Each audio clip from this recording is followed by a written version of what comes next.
Game of Thrones is so not addicting. Said no one ever. Ever. Guys, Game of Thrones Season 2, I told you guys I would review it a week from now. Yet here I am, a couple days after reviewing the first season, and let's get started with the review. I have here the second season of Game of Thrones, obviously, and normally with my movie reviews, I try and give, a synopsis, but if you look in small print, it's a lot of things that go down in this second season. So all I'm really going to say is that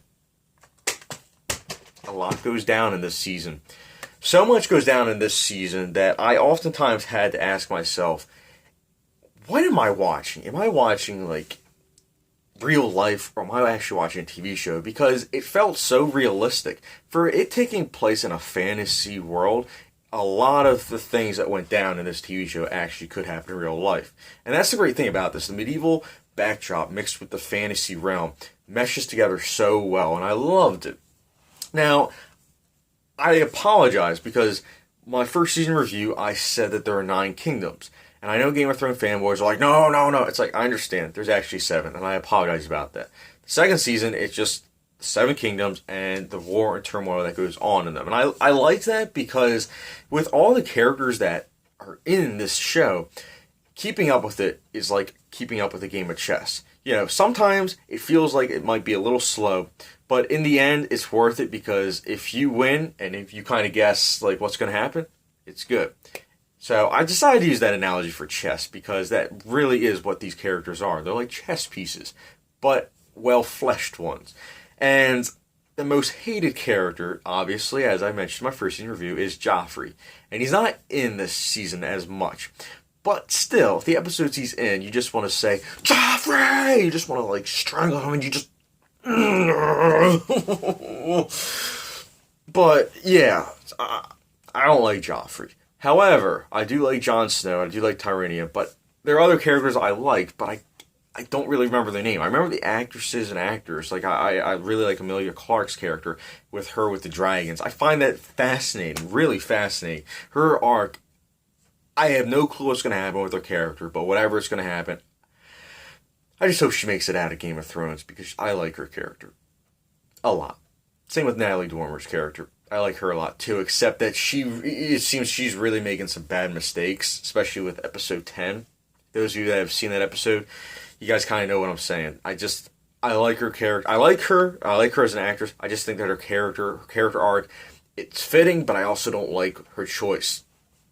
Remember, this is a spoiler-free review, so I can't really say anything. I'm going to talk about the cinematography or something. The cinematography is extremely good in this show. And the battle scenes are also wow. Wow. And I have to say, the first season, I liked the first season a lot. But the thing about the first season was it had a lower budget. And a lot of people are going to be like, no, you can't tell. Well, you kind of can tell because when there were battle scenes, they didn't show it. There's implications and they showed the aftermath. With the second season, when there's a battle scene, they show the entire thing, everything, and then they'll show the aftermath. It was a bigger budget, and it kind of showed because the intensity was there. You felt the intensity in the first season, but you didn't actually get shown the intensity, if you know what I'm saying. But this show overall, guys, it's so great. But the difficult thing about calculating a rating for this second season is that there were a couple episodes that weren't perfect. There were a couple episodes where it was it's a little slow. Not as much as the first season, but in the second season there were those couple scenes. And so a couple episodes I gave a 4.75 instead of a 5. However, I need to do the calculation. This is going to be a strange calculation because 3 episodes I gave 4.75s.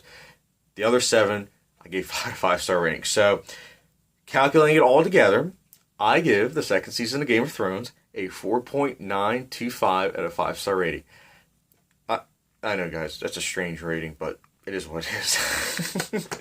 Anyways, guys, let me know your thoughts on Game of Thrones Season 2 if you have seen it. If you haven't, what are you doing? Are you falling behind like me? Come on now. Start watching Game of Thrones if you haven't already. And if you like this video, hit the like button and also the subscribe button if you haven't done so already. And thank you very much for watching.